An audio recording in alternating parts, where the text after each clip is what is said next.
The Metal Gear Solid series is loved by millions of people, and in this video I'd like to talk about each of the main MGS titles, and I'll explain what I think is the best one at the end. I did my best not to spoil anything, but I did add timestamps on spoilers and pause the audio for a few seconds to give you time to skip them. Metal Gear Solid was already a series on the MSX2 home computer. The series was created by Hideo Kojima working in Konami. After a game he had been working on for 6 months had been cancelled, he was given the task to create a new game about war. However, due to the limitations of the MSX and not being able to show many bullets on screen, Kojima decided to make a game where you would avoid enemies instead of fighting them. Metal Gear went on to sell pretty well, made it to the top 20 best-selling MSX games. Metal Gear was later ported to the Nintendo Entertainment System, selling about 1 million copies in the US alone. After the success of Metal Gear, a sequel was developed, releasing 3 years later, but only for the MSX. For 8 years, Metal Gear stayed out of the spotlight while Kojima worked on other games like Zone of the Enders and Policenauts.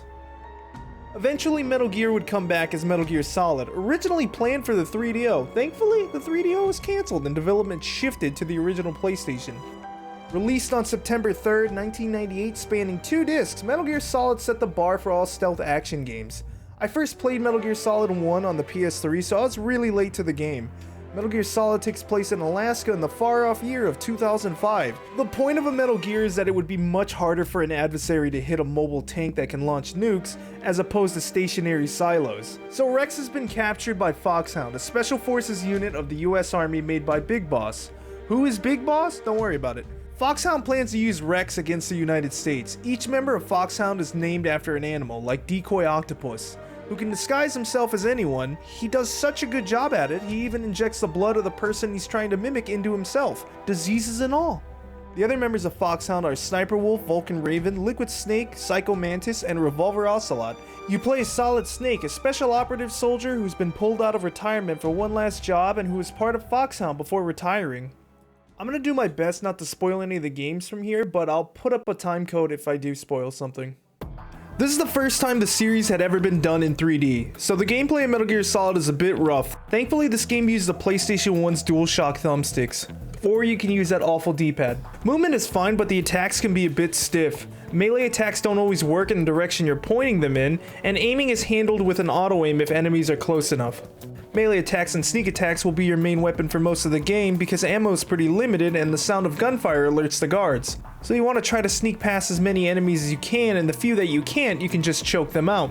The main enemies in the game are called Genome Soldiers, but what's really impressive about them is that they'll notice small things in the environment like Snake's footsteps after stepping on snow or in water. Even the sounds of Snake's footsteps can be heard, along with him knocking on a wall. Just remember that this game came out in 1998. Metal Gear Solid easily had the most cinematic cutscenes on the PlayStation 1. This was already running on 4-year-old hardware. Metal Gear Solid also had some really good voice actors at the time, especially comparing it to other PlayStation games. You were almost a Jill sandwich. All the boss fights in Metal Gear Solid are really unique and different too.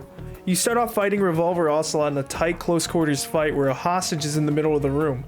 The room is also strapped with explosives that can detonate if you cross the wires by getting too close to the hostage. Also, Ocelot can ricochet his bullets around each corner of the room. Snake later fights using a sniper rifle, but his hands are real shaky, so he needs medication that wasn't prescribed for him to steady them. You even get to fight a frail twink later that reads your memory card for Konami games, and you can move your controller when you place it on the ground using the rumble motors. I already spoke about Snake's footprints in the ground, or the fact that enemies can hear his footsteps. One fun little detail is that Snake carries cigarettes with him that he later uses to detect lasers. While smoking these cigarettes, he's also reducing his health at the same time. Colonel Campbell is the leader of the mission and is going to help you out through most of the game. He'll also give you some hints when you hit the select button to call him on the codec. There's even a point in the game where you have to get a hold of someone with the codec, but you have to find that person's codec number. And it's in the back of the fucking CD case. And if for some reason you don't have the CD case, Colonel Campbell will eventually come up with a solution. Another character to help you out through the game is Naomi Hunter. She's a doctor and she'll tell Snake what drugs to take to steady his hands. She'll also tell the player to place the controller on their arm so that the rumble motors will massage their arm. Mei Ling is also another character that helps you save the game. All these characters are really important to the story and each add a bit to it, with the exception of being Natasha Romanenko, who I forgot was in the game and completely skipped her on my first playthrough because Colonel will tell you her codec number, but you have to put it in manually. And if you forget the number like I did, he won't repeat it. But she mainly talks about weapons in the game, and you can skip her like I did. She's not important to the story, but she is important to the overall story of the series. I skipped a ton of story and information about MGS1 because I'm trying to avoid as many spoilers as I can, at least the major spoilers. I think you should absolutely play it. It's a really good game. Its controls are not that great. They get better, obviously. I still believe you should pick it up though, especially since it's coming out on the Master Collection. It might not look that great, and its controls are definitely rough, but it's still very important to the series. And if you don't like the way it looks, you could pick up Metal Gear Solid Twin Snakes, which was a remake on the GameCube. But most importantly, you get to meet Otacon in this game, and that's reason enough to pick it up. Metal Gear Solid 2 Sons of Liberty started development in 1999 and was released 2 years later on November 13th, 2001 for the PlayStation 2 and Xbox, and selling 8.5 million copies worldwide. The original plot of MGS2 was Snake and Otacon were trying to find and stop a new Metal Gear on an aircraft carrier during a nuclear inspection in the Middle East. This was scrapped due to real tensions growing in the Middle East. However, the game starts you off on a tanker instead of an aircraft carrier, so some of the old plot made it through to the final game anyways. A few years after the events of the first game, Snake is on a tanker to uncover the truth about another Metal Gear that's amphibious for the Navy.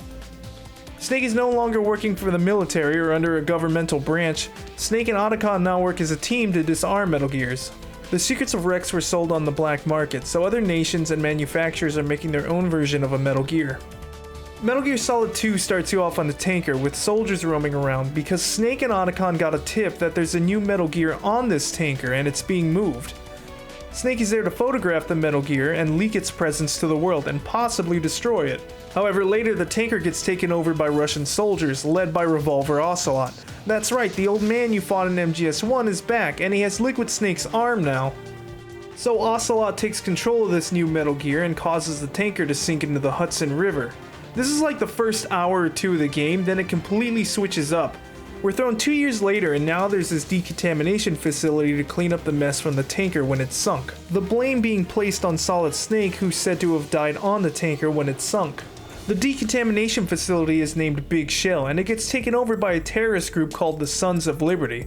And look who it is, it's Revolver Ocelot. The other members of Sons of Liberty are Fortune, Vamp, Fatman, and Olga Grulukovich. And they're all a bit freaky, especially Vamp. Now you play as a completely new character, and this is what I think bugged a lot of people when the game first released. Because nowhere on the box art or the rear of the case is this new character appear. Even during the short intro of the game or trailers, you see nothing of this new character. You play as this new character for the remainder of the game, and his name is Jack, but takes a codename Snake. The game even tries to trick you by covering up his face for the first cutscene. Later, this Snake gets a quick codename change to Raiden. So Raiden is now the character you play as through the entire game. Colonel Campbell is back in this game and he helps you out through the game just as he did in MGS1. You also have a new character, Rosemary, to help you save the game. She's also Raiden's love interest. These two characters guide you throughout the game, but you'll have more characters introduced later. So Big Shell is being taken over by a group of terrorists named Sons of Liberty, and they have a Russian private military with them, with former members of a Navy anti-terrorist squad named Dead Cell, so that's ironic. The terrorist group took hostages, including the President of the United States. Why was he on Big Shell? Your guess is as good as mine. The demands of the terrorists are $30 billion. If this isn't met, then they'll blow up Big Shell, causing the oil in the harbor to catch light and becoming an environmental disaster. Because of this, Raiden's orders are to save the president and the hostages. This is basically the lowdown on what's happening on the Big Shell and why Raiden is there. You're introduced to gameplay shortly after this explanation, and you realize you're not alone in this infiltration mission. There's someone else here doing the same job, and he's better than you. You'll notice that you don't have a minimap like you did in MGS1. Colonel will instruct you to go visit a node to unlock a minimap for that location. At this point you can add your name and your birthday. This may seem weird, but it makes sense later when you reach the end of the game. Gameplay in Metal Gear Solid 2 is similar to the first one, with stealth being the main focus for all Metal Gear games. But this is the first game that introduces the tranquilizer gun. I also think this is the first Metal Gear that you can truly beat the entire game without killing a single enemy. There are some that die during cutscenes, but this isn't reflected on your final score at the end of the game. Boss fights also have stamina bars now along with health bars. Comparing this to the first Metal Gear Solid game, it's easier to move and controls have improved quite a bit. Movement is more smooth and precise, and you also have a new moveset like hanging off a ledge or a railing. Raiden plays the exact same way as Snake, but Raiden has a sneak suit on, which helps him with sneaking obviously.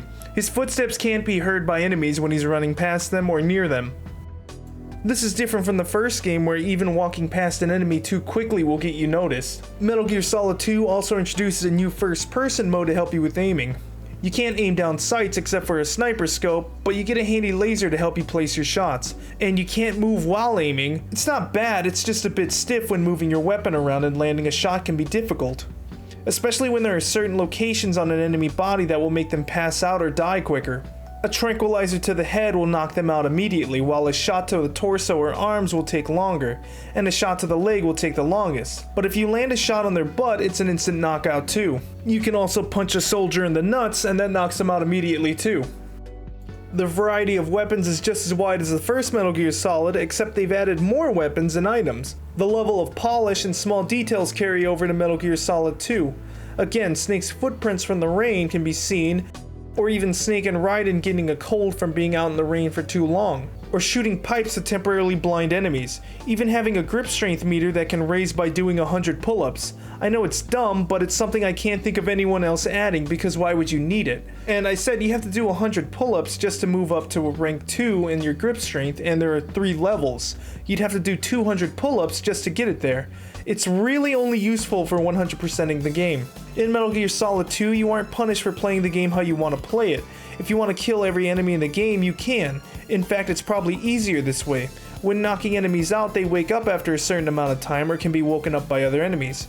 If the enemy spots you and you tranquilize them, after they wake up they'll alert other soldiers and ask for backup. Obviously they can't do this if you kill them. Killing an enemy won't make them respawn too. After being killed, however, the bodies can be found and reported, making backup arrive and new soldiers take the old soldiers' place. And bodies can only be hid in lockers or thrown off a ledge or a railing. Just like in MGS1, you're introduced to a lot of new characters like...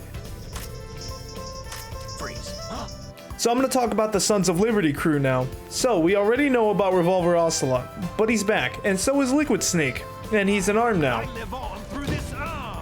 We have Vamp, who is not a vampire, even though he fed on the blood of his family members, but his name is Vamp because he's bisexual. That's what Pliskin explains in a Codec call. He also explains that Vamp and Scott Dolph, the Marine commander who was on the tanker, were in a relationship.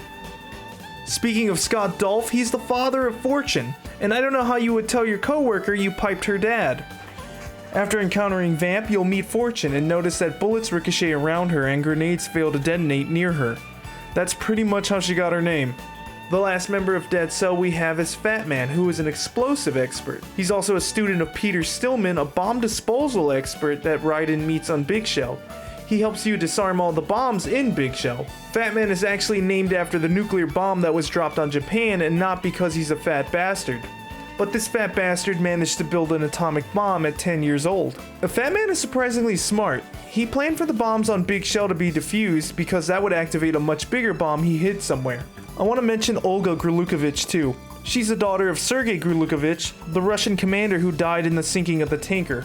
You first fight Olga on the tanker as Snake. She later takes control of her father's mercenaries after he died and joined the Russian mafia. That mafia is actually controlled by the Patriots. So Olga survived the sinking of the tanker, and is now recruited to work for the Patriots. Her and her mercenaries helped take over the Big Shell plant. So, who are the Patriots, I hear you ask? Well, here you go. So Metal Gear is an amazing convoluted mess of a story, and I love it. But even I don't understand it all. So I'm gonna explain who the Patriots are the best I can. So the Patriots are a secret organization that controls the United States. They control the military, the economy, and they even choose the president to use as a puppet. The Patriots were the ones who cloned Big Boss to make Solid Snake and Liquid Snake. This explains the events of MGS1. So there's much more to talk about the Patriots than just what I'm saying here, but it would spoil the other games I want to talk about, so I'm gonna stop here and bring them up later when I talk about the other games. Since Snake is dead, you now get to meet Iroquois' Pliskin, who's definitely not Solid Snake. You also get to meet Otacon and his sister too. And you get to hear about his family troubles too, and oh boy, it's something. This is also the first time where we get to hear about Otacon's dad, and he's a real bastard, with a stepmom who might or might not be a bitch. Quick spoilers here, so you might want to skip ahead a little bit. Basically, Otacon cucks his dad. Bet you want to play Metal Gear Solid now, don't you? But this can also be viewed as Otacon's stepmom taking advantage of him, so she might be a bitch. Olga is the first boss fight you face in the game. You basically fight all the members of Dead Cell and the members of Sons of Liberty. Olga being the first fight is really fun and impressive because she'll actually use the environment to aid her in their fight against you. She'll shoot the spotlights on the tanker to blind you during your fight with her. She'll also use a tarp to hide behind so you couldn't get a shot on her. During this fight, Snake doesn't have a lethal weapon. This is because there was no plan to kill the Marines that are stationed on the tanker. Now that there are Russians on the tanker, it's game. After defeating Olga, Snake picks up her weapon, so you won't be able to kill her during the boss fight, but you could after the fight. After that, you get to fight Fat Man, Vamp, and Fortune. These boss fights all have a stamina meter like I explained before, because you don't have to kill these bosses, but you can. Whether you actually kill them, however, is really up to the story. Some of these characters are needed for later events, so it's understandable how they get away. Again, it's up to the game and how the story is written, so even if you knock out a boss, they may still die. However, it won't be counted against you or counted as a kill. If you choose to fight a boss with a lethal weapon, then it will be counted as a kill, with the exception of like 2 bosses. One of the bosses is a Metal Gear, because it wouldn't be MGS without a Metal Gear boss fight. So you fight Metal Gear Ray in this boss fight, and depending on the difficulty, you can fight 3 or 20. On extreme difficulty, you have to fight 20 of these things, and 2 hits from any of them will usually kill you on higher difficulty. The game doesn't warn you about this, so you have to save any and all rations you get to regain health. The higher in difficulty you go, the harder it is to find rations as well. I think a lot of people dislike this Metal Gear Solid game compared to the others just because you play as another character. Honestly, I like Raiden. He's definitely not Snake, he's pretty much the opposite of Snake, but hey, he can flip. I'm gonna add major spoilers to Metal Gear Solid 2 here, so please skip this if you haven't played it yet. It's such an important part of the game and it'll ruin the game if you haven't played it. Please skip to this time code if you want to avoid spoilers. So this might confuse the hell out of you, so just bear with me. Metal Gear Solid is a really confusing game, but here we go. So Big Shell is this massive decontamination facility, right? Well, it's actually a big mobile hangar that houses a ton of mass-produced Metal Gear Rays to defend itself. It's also housing nukes to help it defend itself as well. The name of the hangar, fortress thing, is called Arsenal Gear. It's also connected to the military network, allowing Arsenal Gear to take control of all the nukes in the United States. The true purpose of Arsenal Gear, however, is to filter the internet using AI. The AI is used to alter history and keep the existence of the Patriots secret. There's no hiding from the internet. Information at the click of a mouse is what makes it so scary yet so amazing.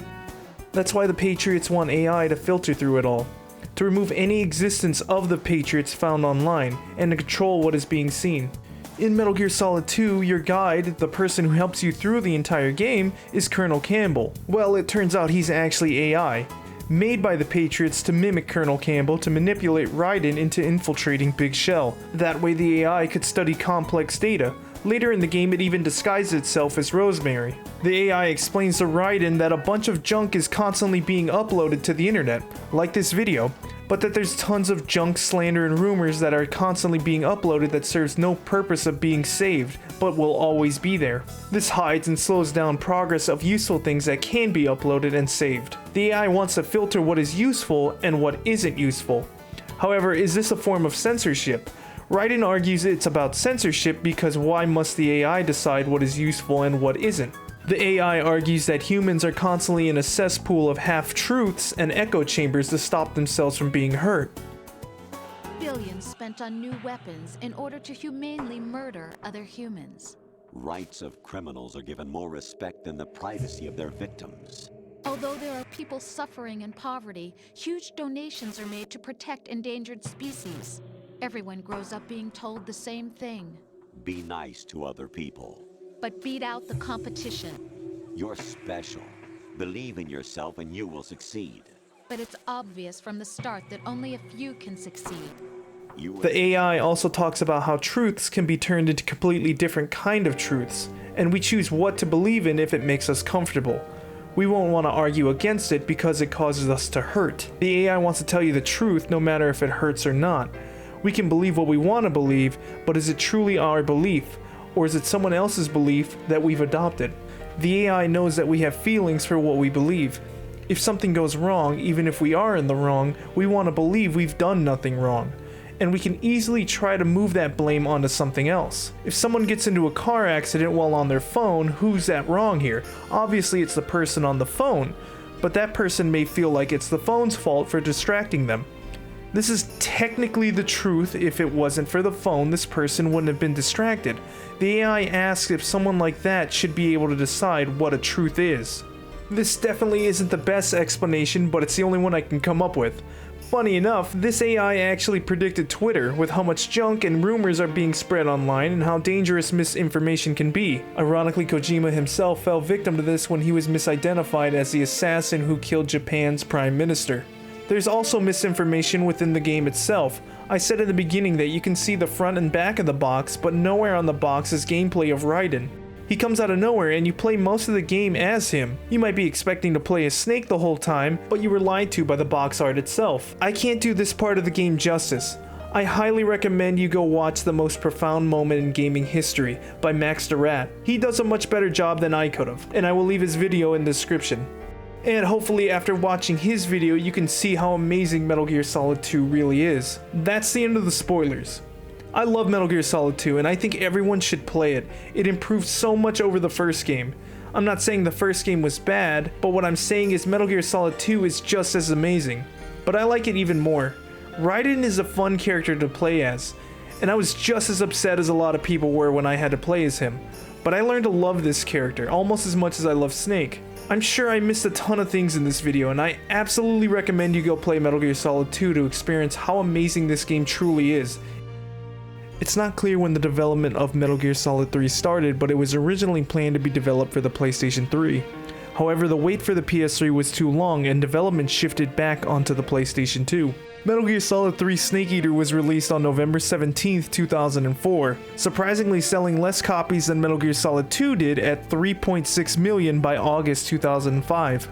Metal Gear Solid 3 had a big change that the other games didn't have.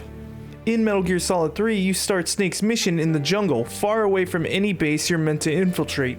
A more open environment was planned by Kojima, and because of this, the frame rate was dropped from 60 FPS on Metal Gear Solid 2 to 30 FPS on Metal Gear Solid 3. Metal Gear Solid 3 takes place in 1964 during the highest tensions of the Cold War.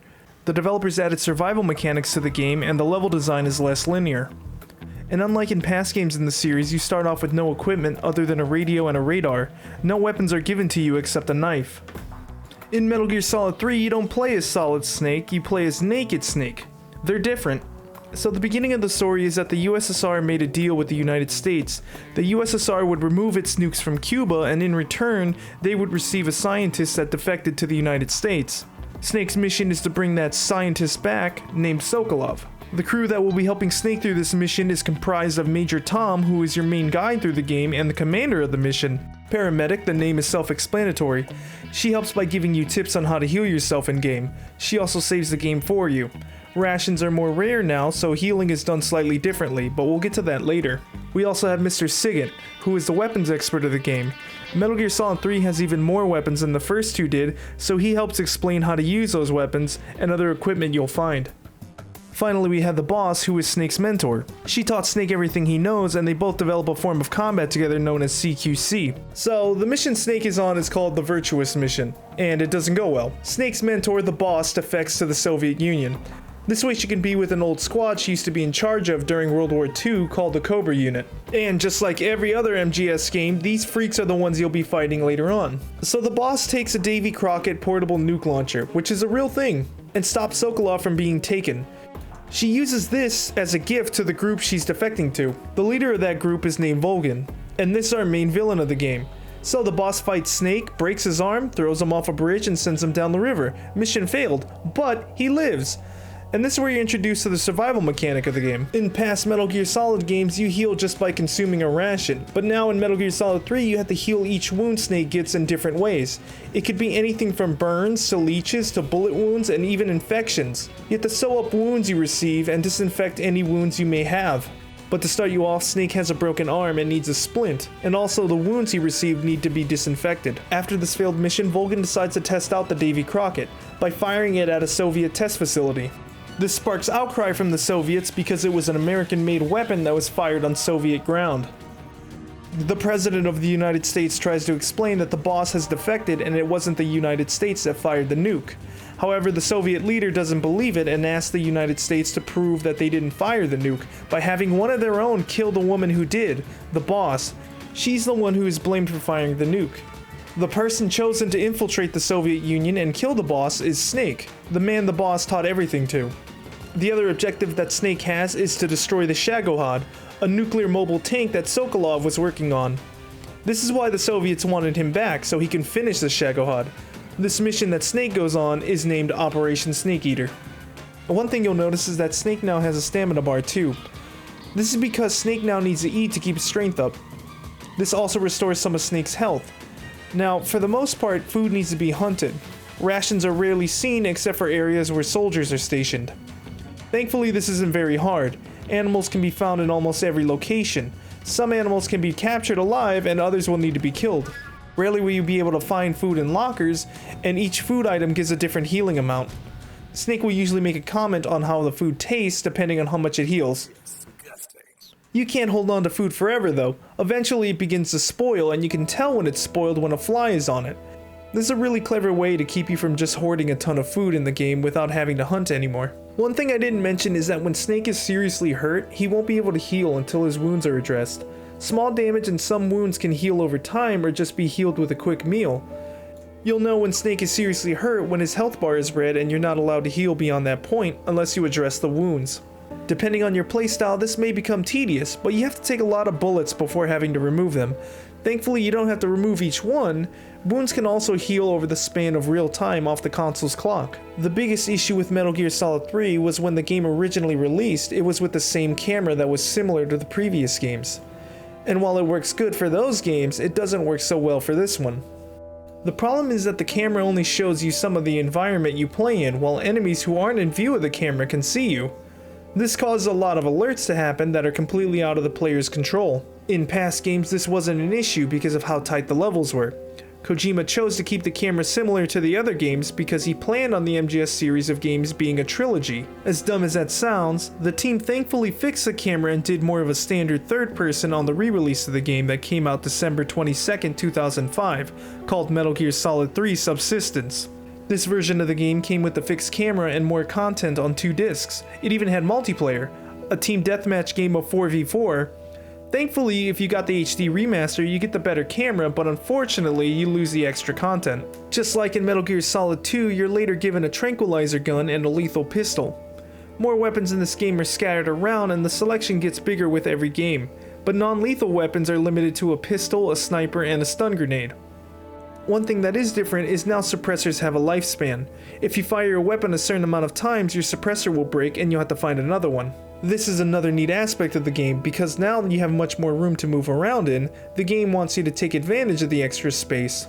The way the game handles a player who chooses to kill or to play passively is really interesting. In the past games you would just get a score at the end telling you how many people you've killed, and there really wouldn't be a downside to it. In Metal Gear Solid 3, however, you have to face down the fact that you've killed people and how many you've killed. I can't really explain it without spoiling it, but the development team did a real creative job on how they handled this. Something I did forget to mention in Metal Gear Solid 2 is shooting an enemy with a lethal weapon in a limb will hinder their ability to walk, run, or even fire a weapon. This won't kill an enemy, so nothing will be counted against you if you want to do a non-kill run. This also carries over to Metal Gear Solid 3 as well. One other thing is that now you have the option to change Snake's clothing. Changing his camouflage will make it harder for enemies to spot him, but certain camouflages will make it less effective in different areas. It's really creative how this was handled. You're given a set of different camouflages to wear, but you can also collect more out on the level. You can also collect face camouflage. This offers much less effectiveness, but you can still use it to get yourself out of a bind. Some of these camouflages are added as a joke, and even a crocodile hat that stops guard dogs from biting you. The enemies in the game are pretty much the same as they were in Metal Gear Solid 2. The game runs on the same engine, so nothing's really changed. I don't really have a problem with the AI in the game, I think it's fine, but sometimes they'll walk right past you even though you could be easily seen. But the reason for this is because your camouflage index is really high. There is a new type of enemy that was added in the game, and it's a guard dog. The dogs can sniff Snake out and have better vision. Obviously you can tranquilize these dogs, but they wake up much faster than the soldiers do. You can also kill the dogs, but you're not going to do that, are you? Metal Gear Solid 3 also loses the minimap.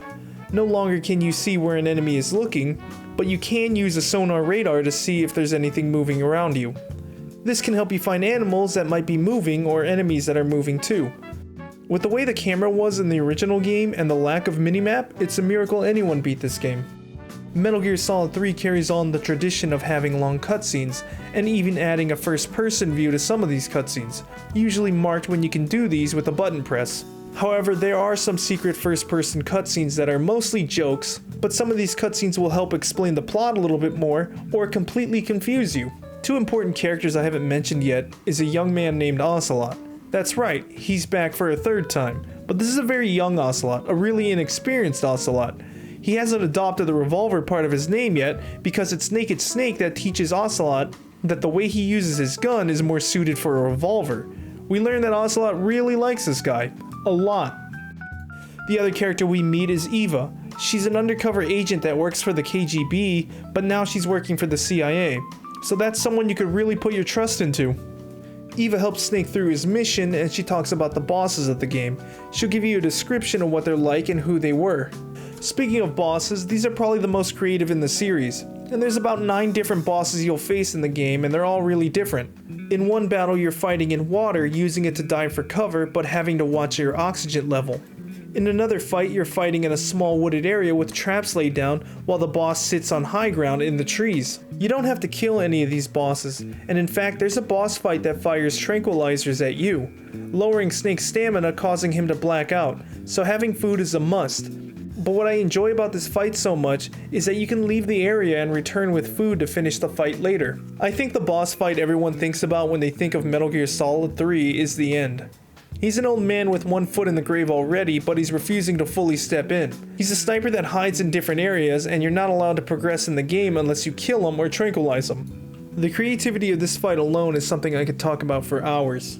In order to find him, you have to see the glint from his sniper scope, or capture his pet parrot, and let the bird lead him to you. The end fight can be done in multiple ways, and one of the most creative is just to let him die of old age. Moving the console's date up 2 weeks or waiting 2 weeks to finish the boss fight will cause him to die of old age. After he dies, Snake will feel bad for him for not giving him the fight he wanted. Another creative way is to kill him before the fight even starts. After a cutscene, you can see him sleeping in his wheelchair before a guard wheels him away. During this, you can get a sniper out and shoot him. He wakes up right away and tries to wheel himself away, but if you're quick enough, you can kill him. But as one last fuck you, he explodes and the wheel from his chair will come and hit Snake.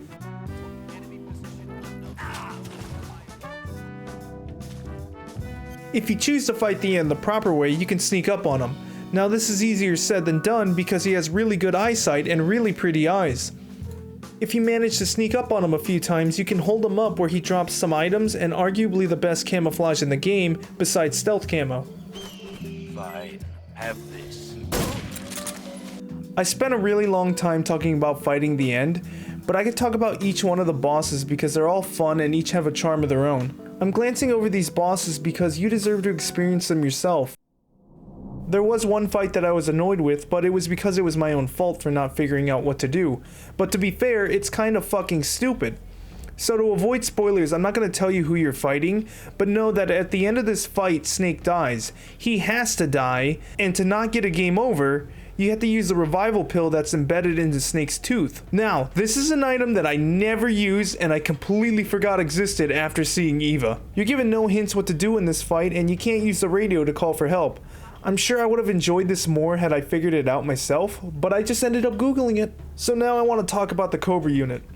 The group was made by the boss in 1942 during World War II to combat the Axis powers. They're basically superhuman. Each one of them also has a different ability. The Cobra unit consists of the N, the Fear, the Pain, the Fury, the Boss, and the Sorrow. Each member of the Cobra unit is named after the emotion they project onto their enemies on the battlefield. I already spoke about the N, which isn't an emotion, but that should be the least of your worries when thinking about inconsistencies for the Metal Gear series. And I'm sure someone smarter than me has already explained why it makes sense. The Fear is this weird scrawny looking fella, and he's obsessed with the fear he projected onto others. So much so that he had surgery to have his tongue split and to become double jointed just to increase that fear. So I'm not going to spoil the fight with the Fear, but he's very hard to keep track of, especially with the aim in Metal Gear Solid 3. It's the same as Metal Gear Solid 2, so it's really stiff and the Fear moves very quickly. The next Cobra unit member I want to talk about is the Pain, and that's not really an emotion either now, is it? He likes hornets. The guy likes to throw hornets at you and control hornets, and he even turns those hornets into a Tommy gun or a grenade. I don't think he's anyone's favorite Cobra member, but he does dress up like a bee, so maybe that's why you'll like him. The Fury is next, and we're finally back to emotions. So, this guy is much more interesting than the last bug guy. He's a pyromaniac, and his main weapon is a flamethrower. This was a really fun boss fight, and it was pretty hard, surprisingly. I don't want to spoil much about it, but it was a really cool fight and a really fun environment to fight him in. The Sorrow is next, and I really can't talk about him at all, because it would spoil a lot of the game. Sorry, but use the revival pill. And finally we have the boss, and just like the Sorrow, I really can't speak much about her. But from the start of the game, we know that she taught Naked Snake everything he knows about combat and stealth, and that the two even developed a fighting style together. Snake cares very deeply for the boss. She was a mentor and like a mother to him. She even calls Snake by his real name, Jack, or John. He goes by both, I think. But she tells Snake everything. He's the one person she could rely on, and they truly care about one another. So, one thing I wanted to point out that I didn't mention in the Metal Gear Solid 2 part of the video is that the voice acting has improved so much from the first game. I feel like it really shines in Metal Gear Solid 3. You can tell that David Hayter, the voice of Snake, really loves his role, and everyone else does a great job at voicing their characters as well. Of course, there are some exaggerations. Leave it to me. By the way, your Russian is superb.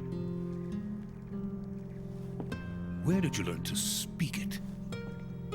From my mentor. As serious as the Metal Gear franchise is, the writing team had fun without overdoing anything. Metal Gear Solid 1 was already a huge step in terms of quality of voice acting, and it's just fun seeing how David Hayter became more comfortable voicing Snake. Finally, we have Colonel Volgin as our main antagonist of the game. His plan is to overthrow the Soviet leader, Nikita Khrushchev, and become the new Soviet leader. It was Volgin that contacted the boss in the first place and convinced her to defect to join him. It's during the boss's defection that he wanted the boss to kill Snake, but convinced that Snake died when he fell off the bridge, he said fuck it. Volgin also leads a very large group of soldiers. He uses these soldiers to capture the Shagohod from another base and have Sokolov continue working on it. Volgin was the one that fired the nuke and put the blame on the boss. You'll learn to hate this guy more and more throughout the game, and that makes him the perfect antagonist. Metal Gear Solid 3 is probably the most favorited game in the series, and I fully understand why. The story is easily the most emotional in the series. While the characters in all MGS games have their own charm to them, I'm always excited to talk about the characters in Metal Gear Solid 3. The boss alone is someone I can go on and on about. This is supposed to be the origins of the Metal Gear story. And while I played the games in order of release, if you can only pick one MGS game to play, I would say to pick MGS3. It might not be my favorite MGS game, but it's definitely a good one. And with a lot of the games getting ported, Metal Gear Solid 3 would be the best game to start with. It really gives you the best version of Metal Gear Solid. Just like in the other games, I skipped a ton of the story in order not to spoil it. There's a lot of details that I missed because it might involve spoilers. For the most part, what I talked about so far is about an hour or two into the game. But hey, there's this cool ladder everyone talks about. The next game in the series began development around 2005, and Kojima himself announced that he wouldn't be directing this game like he did in past games. But to be fair, he said that about every MGS game, and here we are. It was during this development that Kojima was granted his own studio within Konami. This would be the first title that released under Kojima Productions, releasing on June 12, 2008, selling 3 million copies on its first day, and sold 6 million copies by 2014. The game sold so well that Sony normally sold about 10,000 PS3s a week, but the week of release of Metal Gear Solid 4, Sony sold about 77,000 PlayStation 3s.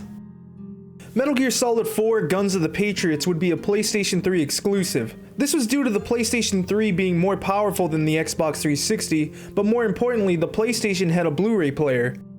A Blu-ray disc could hold up to 50 gigabytes at the time, while a DVD can only hold up to 15 gigabytes. Kojima didn't want Metal Gear Solid 4 to be on multiple discs, and the decision was made to make MGS4 a PlayStation exclusive. Metal Gear Solid 4's plot revolves around the war economy. War is constantly being waged all over the world, and private military companies are needed. The money keeps coming in as long as wars continue, or different wars begin. I'm gonna be honest, Metal Gear Solid 4's story confuses the hell out of me, but I'm gonna try my best to summarize some of it without spoiling anything. Metal Gear Solid 4's story begins with a much older looking Solid Snake, having accelerated aging due to the fact that he's a clone of Naked Snake, the protagonist of MGS3. All of this is explained during the story of the first MGS game. Due to Snake's accelerated aging, he has about 1 year left to live. Instead of relaxing or trying to live his final year in peace, Snake does what he does best. Snake is given a mission by Colonel Campbell to finally kill Liquid Ocelot. Let me explain why Revolver Ocelot is now called Liquid Ocelot. In Metal Gear Solid 2, Revolver Ocelot took Liquid Snake's arm after Liquid died from the Foxdie virus, and I'll explain that later too. And in Metal Gear Solid 2, we see Liquid's arm take over Ocelot. Well, now Liquid has fully taken over Ocelot. So now Snake's gotta go kill him. But Ocelot runs the world's biggest PMC group, and a few of them actually. So with the crazy amount of influx of money, Ocelot's PMC groups now have a ton of advanced equipment, including geckos, a mini Metal Gear that moves. So now Snake's mission is to kill Ocelot because he wants to take over the world. And this will be quite challenging, but who else to do it but Solid Snake, who now goes as Old Snake because they can't give him a fucking break. Metal Gear Solid 4 really feels like a love letter to all the Metal Gear fans who played the past games. Most of the past characters are back in MGS4. You start with meeting Roy Campbell again, and then you'll meet Rose as well. Colonel Campbell was just like he was in the past MGS games, your guide. He helps you when you get stuck, and Rose will help you with Snake's Psyche, a new mechanic that was just introduced to the game. Obviously, Otacon is back again, staying by Snake's side at all times. He even joined Snake on the battlefield using a miniature Metal Gear called Metal Gear Mark II. Meryl is back, and even Johnny, the guy who shits himself in MGS1, is back. Vamp and Raiden are also back. Raiden got weird though. He's got this weird robot jaw now and these fucked up looking feet, but he's really good with the sword. Finally, Naomi Hunter and Mei Ling are back as well. Like I said, MGS4 feels like a big love letter to the past fans of the games. But you really don't need to know any of these characters to jump into the game, but it does help. One other character I haven't mentioned yet is Sunny. She's a new character, a young girl who's really smart with electronics, but has lived pretty much her whole life in an airplane. She's actually Olga's daughter, and she was adopted and raised by Otacon. Sunny helped in the making of Metal Gear Mark II and 3, and a bunch of other stuff like the Solid Eye Snake uses. I said that Otacon joins you in the Metal Gear Mark II, and he uses that to deliver Snake a 1911 pistol and a tranquilizer gun. This time around, the tranquilizer gun has a built-in suppressor and can no longer be destroyed. While there are other weapons that use a suppressor, these can fail over time after a few rounds are fired. Weapons in Metal Gear Solid 4 are used differently now too. While weapons are still hidden in certain spots, they're now locked and can't be used by Snake. This is because each weapon is now locked to the soldier that's carrying it using nanomachines. I want to touch how MGS4 has updated the first-person aiming, and it's much better than the past games. To start, you have sights you can aim down now, and not only that, you have a bunch of attachments you can add to some guns and not just suppressors. You can add different sights, a foregrip, grenade launcher, underbarrel shotgun, a flashlight, and a laser. All of these things change the properties of the weapon. Aiming is still pretty stiff, but it's much better than the past games. Metal Gear Solid 4 has a total of 70 different weapons, which is the largest selection of any MGS game at that time. Now to get these new weapons in the game, you can find them or just buy them from a new character you meet. Drebin. I'll be honest, I really like Drebin. I think he's a fun character. Drebin is a gun launderer. He sells you weapons, attachments, and ammunition for pretty much every weapon. Using his own currency, you sell Drebin the weapons you find in the level, and in turn, he gives you points to use in the store. When you meet Drebin, old Snake still isn't able to fire his weapon. This is because the current nanomachine Snake has are outdated, and needs an injection to suppress the older ones. And Drebin tries to shank Snake with the nanomachine suppressant, and well, Snake lets him do it. I relate to Snake with this because he's as careful with what he puts into his body as I was with what I downloaded from LimeWire. Anyway, the suppressant works and Snake is able to fire any non-ID'd weapon that Drebin sells. He doesn't sell any healing items though, and those will have to be found in the level or by sticking up an enemy. Just like in MGS3, the camouflage mechanic is back, but it's different now. Snake uses an Octo Camo suit that also works as a muscle suit because of Snake's advanced aging. The Octo Camouflage works with any environment Snake is in by blending in with it. I prefer the way the camouflage was handled in MGS3 more than 4, because I feel like in MGS4 it's too easy. It blends in with everything perfectly versus MGS3 you had to find the camouflage. However, the environment in MGS4 is much different than it was in 3. In Metal Gear Solid 4, Snake is in between a war where soldiers are everywhere fighting each other, while in Metal Gear Solid 3, Snake is only fighting against one enemy that is well spaced out. I think it's a fun idea how neither side of this war is your enemy. You can even show support to one side of the war and be treated like a fellow soldier to these troops. Hiding in plain sight is a pretty big part of Metal Gear Solid 4. What this game does extremely well is giving these soldiers emotions compared to past games. In past games, every enemy felt like it was a copy and paste of each other. In Metal Gear Solid 4, these characters celebrate victory, mourn loss, and even scream in fear when faced with death. Emotions also affect Snake. Gone is the stamina gauge that was present in Metal Gear Solid 3 and is replaced with a psyche gauge. When spotted or under fire, Snake begins to become stressed. This lowers his psyche and lowers his performance. He takes more damage and is slower when shooting and moving. On the other hand, when firing at enemies, Snake gains an adrenaline rush which causes a combat high. This lowers the damage he receives. During cutscenes, Snake's psyche can also lower when told harsh truths, like that he had 1 year to live or that he's an old man now. Even the disappointment from not being able to fire his M4 will cause his psyche to drop. Snake is an old man now, and the game tries to humanize him. In the past games, you can be as ruthless as you want, kill everything and everyone in your way with no real consequence other than a score at the end of the game. While in MGS4, it's really no different. Killing a certain amount of people will have Snake have a flashback to when Liquid told him he enjoys killing. This lowers Snake's psyche and causes him to vomit. Snake is tired of what he's doing, but he's the only one good enough to do it. Levels in Metal Gear Solid 4 feel even more open than the levels in Metal Gear Solid 3, but the game felt more linear to me. While the game has more open environments, rarely do you have to backtrack anywhere else. Metal Gear Solid 4 does a good job at guiding you through the next location and where you need to go, mainly because it tells you where to go with a mark on your radar or compass. One thing that I want to mention about this game too is that the sound is really good. While weapons for the most part all sound the same, when you're on the battlefield, the sound of artillery landing is probably the best sound I've ever heard in a video game. I don't know what artillery really sounds like when it's landing next to you, but this had such a haunting sound in MGS4 that even all these years later, I will always praise this game for the sound of its artillery. And if you actually hate the sounds of the game, you can block them out for the most part by loading up your favorite MGS music on Snake's iPod.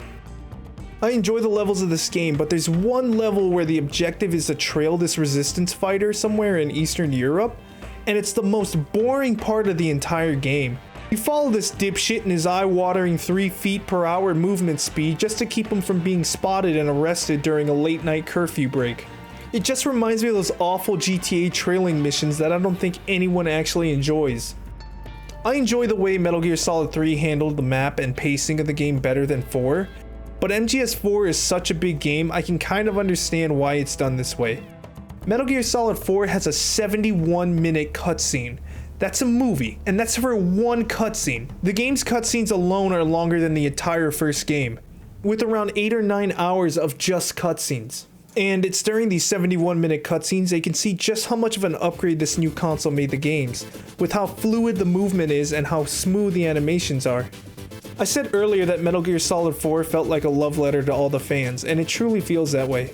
Most of the older characters are back with the same voice actors and actresses. Even the bosses are named after members of Foxhound: Laughing Octopus, Crying Wolf, Screaming Mantis, and Raging Raven.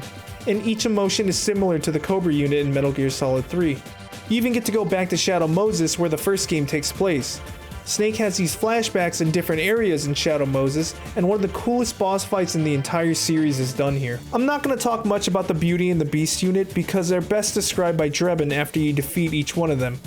But know that each one of the bosses were affected by war as children, a war they had nothing to do with, and suffer from PTSD because of it. In fact, many of the characters suffer from it, including Snake, who he himself, in a way, has been forced to deal with wars and conflict because of him being purposely born to be the ultimate soldier from Big Boss. I said that Metal Gear Solid 3 has the most emotional story, but for me, Metal Gear Solid 4 is really up there too. Just because you started your series with Solid Snake, and you're watching him struggle so much to get through this mission. It really is a shame that the only way to play Metal Gear Solid 4 is on a PlayStation 3. Because it deserves a port. As of this time, there's no announcement of MGS4 being included in the Metal Gear Solid Master Collection, but I really hope it gets ported at some point because it's too good of a movie to be left on a console that no longer is supported. It's not my favorite MGS game, but I'd be lying if I said it wasn't a really good one. Kojima said during the development of Metal Gear Solid 4 that it would be the final game in the series. Metal Gear Solid Peace Walker released 2 years later on June 8, 2010 for the PlayStation Portable. Starting development in 2006, sales of Peace Walker were pretty poor, selling only 52,000 physical copies. Just a side note that Peace Walker is a huge spoiler for Metal Gear Solid 3, so skip this part if you haven't played MGS3 yet. After the events of Metal Gear Solid 3, Snake is given the new title of Big Boss. Shortly into the story of Peace Walker, you're introduced to new characters of the series, like Paz and Vladimir Zadornov. You also get to meet Kaz in this game too. After the events of Metal Gear Solid 3, Snake is given the new title of Big Boss, but he's not a big fan of this new name, so he goes by Snake for most of Peace Walker. Peace Walker's story takes place after the events of Metal Gear Solid 3, but before the events of Metal Gear Solid 5 Ground Zeroes. After the boss was killed, Naked Snake went on to create MSF, an Army Without Borders. It's during this time Snake meets Paz, described as a schoolgirl from Costa Rica where an unknown military has taken over. Costa Rica doesn't have a military of its own, so Paz wants to bring peace to Costa Rica by having Snake help. However, MSF needs money to function. Luckily, Paz and the professor, who may or may not be a KGB spy, will pay Snake with Mother Base, an offshore plant they use as a base of operations. During this mission, Snake hears a familiar voice coming from a giant flying thing.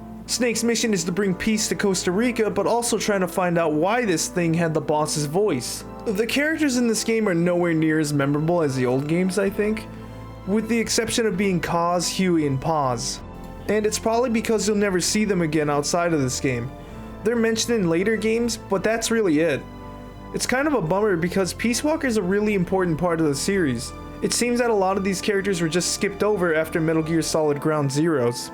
Metal Gear Solid Peace Walker did set a lot of groundwork for Metal Gear Solid 5. Peace Walker had the first FOB mother base and also recruiting soldiers. You also had to develop weapons for some missions, and you had to extract soldiers with the Fulton recovery balloon. Peace Walker also beat Metal Gear Solid 4 in number of weapons. These weapons would have different levels and could be upgraded if your mother base was properly staffed. Your recruited soldiers could be placed in different areas within Mother Base and work on different tasks, like R&D, medical, intel, food, and combat. Peace Walker also let you play different missions instead of just the main story. Levels were very similar to Metal Gear Solid 3 with branching paths. Just like in past MGS games, you can complete Peace Walker without killing anyone, even this helicopter pilot. This was a boss fight, believe it or not, and you have to get used to it because that's pretty much how all of Peace Walker's boss fights go.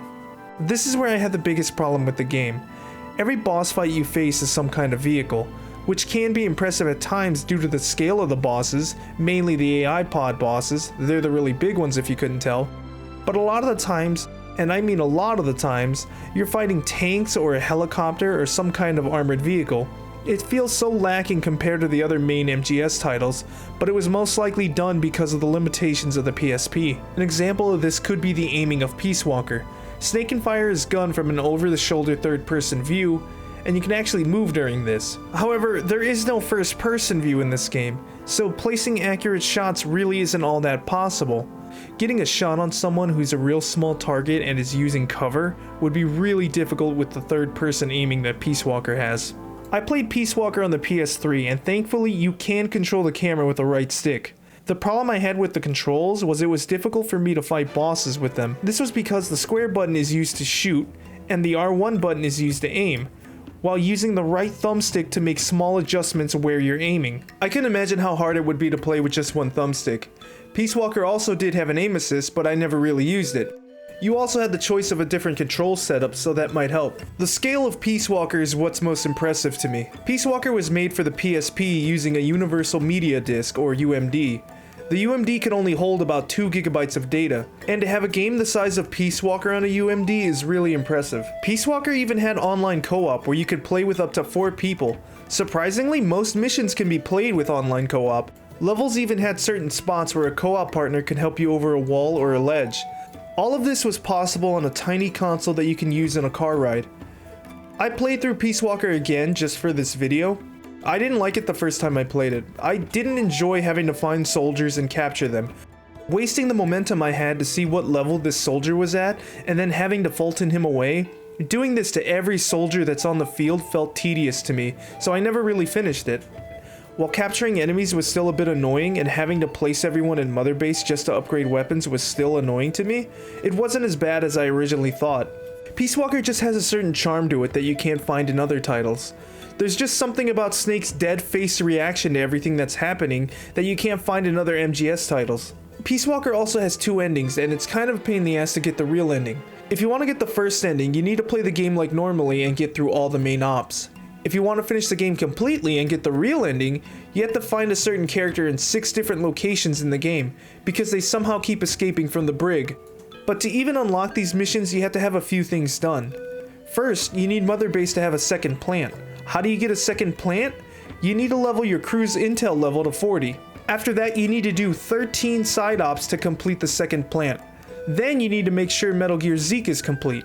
Who is Zeke? It's a Metal Gear that Huey helped create, and you unlock parts for it by fighting AI pod bosses. Once Zeke is complete, you need to equip a railgun on it. During that time, you need to be completing extra op missions just to unlock the hide and seek missions needed to complete the game, and there are 6 of them. You'll need to do a total of 19 extra op missions just to unlock all the hide and seek missions after that. This person escapes one more time and you get no hint on where they are.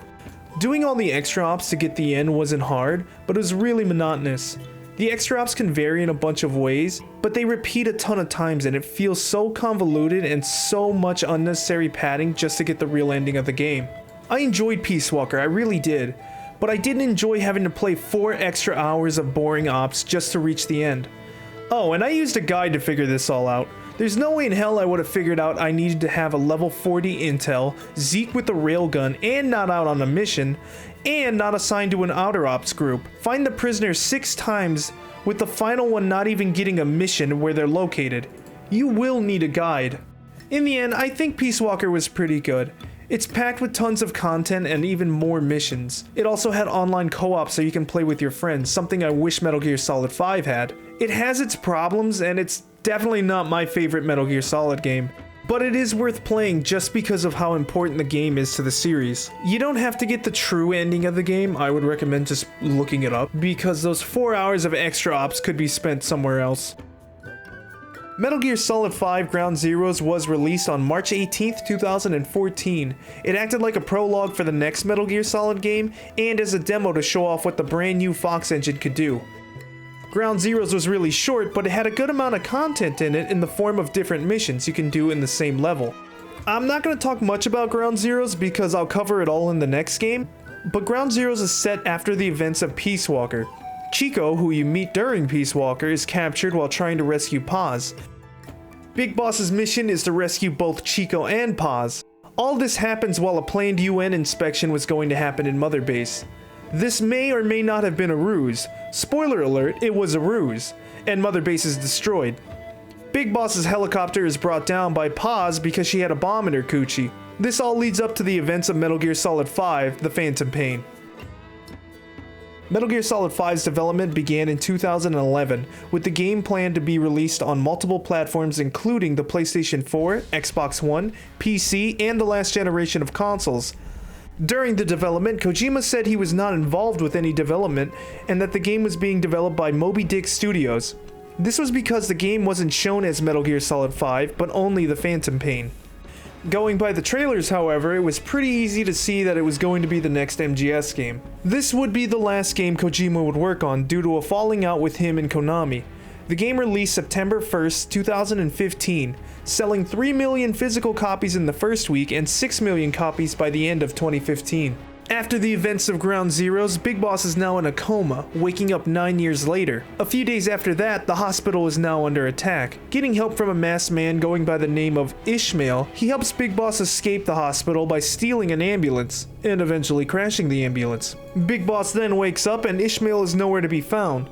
But not long after that, Ocelot shows up and they escape after being chased by the man on fire. After going through all this, both Snake and Ocelot are in Afghanistan where Kaz is located and held captive. Snake's mission is to save him so they can rebuild Mother Base and enact their revenge on those who destroyed MSF. Aside from Kaz, Huey is really the only other character from Peace Walker in the game. Other characters are mentioned, but you never get to see them during cutscenes or gameplay. One other character returning from Ground Zeroes is Skullface, and he's the main antagonist of the game. Skullface is actually a really interesting character. He secretly helped Naked Snake during Operation Snake Eater to make sure the mission was successful. So, some major spoilers for Skullface, and it's just a gripe that I have, so I'll let you skip this. The guy dies like 5 hours into the game. This game is easily 20 hours long, and having the main antagonist die so quickly seems like such a waste to me. It's not even a boss fight for him. He dies in a cutscene by Snake, or if you don't want to kill anyone, Huey of all people kills him. This is where you really get to play Metal Gear Solid 5 the way it was intended. The Phantom Pain is for the first time in the series' history an open world game. A fully open environment with different ways of infiltrating different areas or bases. There are two major areas that the player gets to explore, the first being Afghanistan and the second being somewhere in Africa. The size of the map is massive, with no loading in between areas. To get around the map, you're given a horse, and if you're like me, you'll rarely use it. But Metal Gear Solid 5 gives you the option to drive vehicles too. Along with the open world map, Metal Gear Solid 5 also has a day and night cycle. Metal Gear Solid 5 has a lot of similarities to Peace Walker.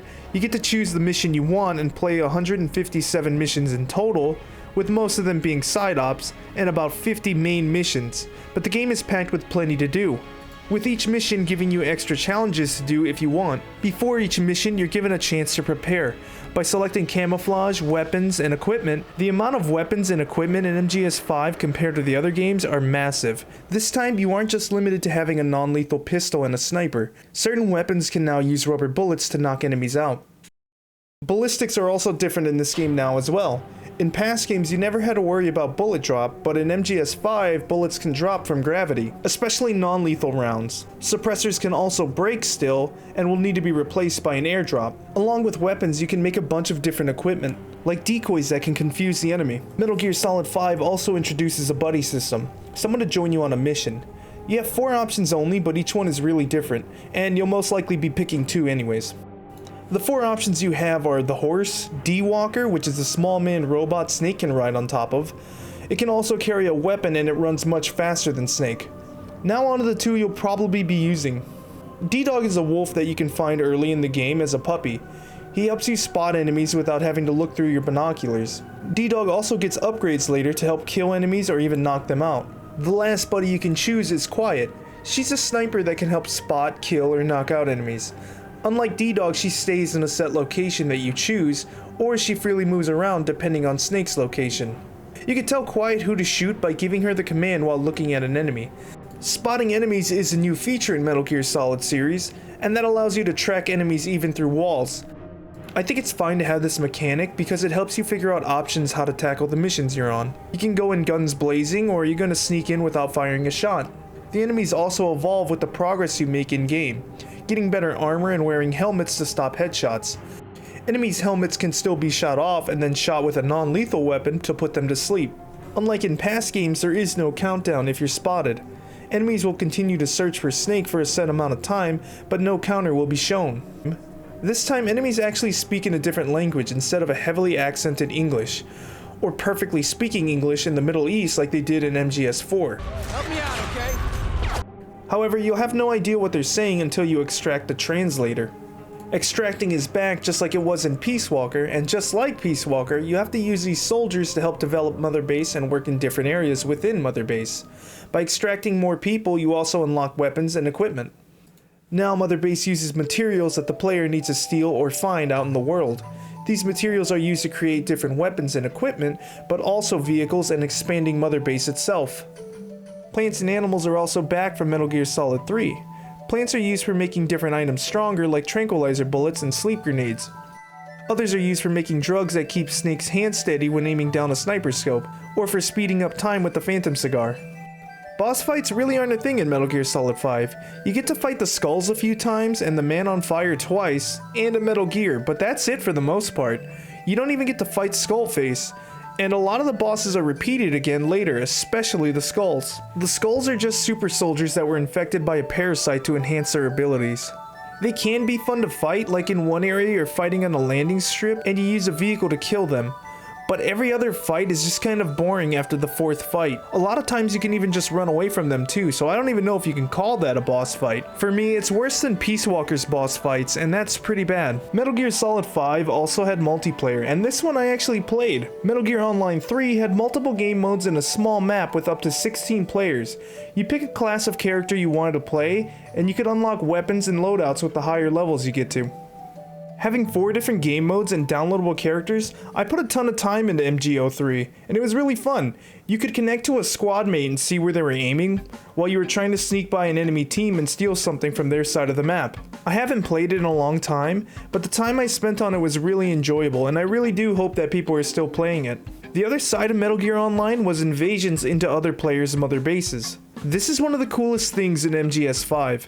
So as you progress through the game, you can have a second Mother Base built, and you'll need a crew to guard it and protect it while you're away. While other players can invade your second Mother Base and steal soldiers and materials from you. What makes this really cool is that it can happen whether you're online or offline. If you're online and in a mission, the game will inform you that someone has infiltrated your Mother Base. Now you could let your soldiers take care of the intruder, but depending on their skill level, they might get killed or captured. You get the options to raise your security in Mother Base by adding cameras, drones, laser detectors, and giving your soldiers better armor. I said before that I enjoy not having to kill in MGS games, that it makes the game more difficult but more enjoyable for me. But for a Mother Base that's well defended, killing soldiers with the best armor was pretty much mandatory. You could use sleep grenades and other tactics, but at that point it was becoming too much for me. Still, it was some of the most fun I had playing the game. Movement in Metal Gear Solid 5 is the best it's ever been in an MGS game. Snake moves with such smooth animation compared to how he used to run and sneak. He's much more nimble now, although you can no longer roll like you could in past games. You can now dive in different directions. This dive has saved me more times than I can count when I was about to get spotted. And because the game is open world with much more open environments, when you're about to get spotted, time slows down, giving you a few seconds to kill or knock out the soldier that was going to spot you. The nice thing is if you don't actually like this or find it too easy, you can disable the mechanic in the options of the game. Movement isn't the only thing that's gotten better in MGS5. The first person aiming is pretty much flawless, and it's such a big upgrade over the past games. I think what helps out a lot is the fact that you can use triggers to fire a weapon now, where in past games you usually had to use the square button. In Metal Gear Solid 5, killing again really doesn't affect you much. In past games, killing someone will affect your final score and what grade you get in the end, and it's similar in MGS5. The only real penalty you'll get for killing too often will gain you demon points. And if you get too many demon points, the shrapnel in Snake's head will begin to push out like a horn. This also works well because Snake has a belt that's hanging behind him that's used to look like a tail. If your demon points get too high, Snake will be covered with blood that can't be washed off. During missions, Snake can get dirty or covered in blood. Over time, flies will start to buzz around him, making it easier for him to be spotted. While taking a quick shower will fix all of this and make Snake's reflex mode last longer, while also giving him higher damage resistance. Healing is no longer done the same way it was in old games. Now, Metal Gear Solid 5 has gone the way of regenerative healing. It's a real bummer for me that the game does away with the old life bar and healing approach of past games. I really don't see why they did this, because even in past games, even if your health reaches 0, as long as you have a ration equipped, you'll automatically heal. I spoke about how many main missions there are in the game, but there's about 8 main missions that are just repeats of past missions. It's just done on a higher difficulty, and I don't see why they had to do this. It just feels like needless padding to make the game longer, when these missions could have just been added to extra ops. All these repeat missions are done roughly at the end of the game too, so you have to do them if you want to finish the game. Another problem I have with Metal Gear Solid 5 is when you're starting a new mission, you'll see these stupid credits when you get to your destination. Now, I wouldn't have a problem with seeing these credits if it was just Hideo Kojima's name and whoever else helped work on the mission, but the game spoils who's going to be in the mission by saying who is guest starring in that mission. Something else that upsets me is how David Hayter was replaced as the voice of Snake. You can love Kiefer Sutherland and his 8 lines of dialogue, and you might hate David Hayter because of how Snake sounded in the series, and that's fine. But the amount of love that David Hayter had for his role as Snake is something I have full admiration for. David Hayter really likes the Metal Gear Solid franchise. He likes it so much that for Metal Gear Solid The Twin Snakes, he gave up half his paycheck just to get the original cast back. To have someone like that, let alone be the voice actor for the protagonist of your game, probably doesn't happen very often. Kojima tried to do this before with another Hollywood actor well before MGS5. Kojima's excuse for replacing Hayter was that MGS5 is a recreation of the MGS series, a new MGS game, and he wanted to reflect that with the voice acting too. And that's all fine and dandy if he didn't bring back other voice actors from past games. I'm not trying to talk bad about Christopher Randolph, I was happy he was back, but saying this was the reason we replaced David Hayter is such a bad excuse. I do think Kiefer Sutherland did do a good job voicing Snake. I feel bad for David Hayter, but maybe the better actor did get the voice role because he's a better actor. But maybe if you didn't get such an expensive voice actor to voice your protagonist for 4 minutes, you wouldn't have to cut so much content.